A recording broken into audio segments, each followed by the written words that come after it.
In the same month, researchers identified a new hard-to-detect rat named Ping Po. The rat was associated with the gallium threat group. Additionally, the US and its allies, including the EU and the UK, had officially blamed China for targeting over 250,000 Microsoft Exchange servers. Hello, my name is Marc Drouinaud Jr. If you're new here, I do cyber-related videos. We have a Chinese cyber gang taking over Belgium ministries. We gotta get right into it. We're going dark. This story is also courtesy of CYBERNEWS. So, multiple Chinese state-sponsored threat groups are believed to have targeted Belgium's ministries.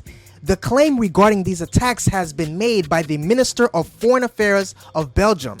So let's get into the attacks on Belgium. Belgium's foreign minister has exposed malicious cyber activities that targeted the ministries of defense and interior. The malicious cyber activities that were aimed at the Belgium Ministry of Defense have been associated with the threat actor gallium.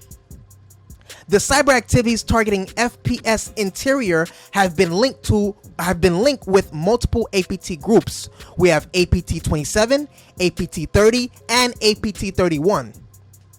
Although the ministry did not provide any further details about the attacks, it mentioned that the attacks had impacted the key characteristics of Belgium, including sovereignty, democracy, security, and society. However, the spokesperson of the Chinese embassy in Belgium denied the accusations. Other allegations against Chinese-based attacks in June, right? So we have multiple agencies in a joint cybersecurity advisory claim that Chinese hackers attacked telecommunications companies and network service providers for stealing credentials and data. In the same month, researchers identified a new hard-to-detect rat named Ping Po. The rat was associated with the gallium threat group. Additionally, the US and its allies, including the EU and the UK, had officially blamed China for targeting over 250,000 Microsoft Exchange servers. Here's the conclusion. The Belgium government's claims could be incorrect, yet the attacks did not happen and infected the nation. Thus, private sector firms suggested to follow the federal government's lead and apply adequate measures.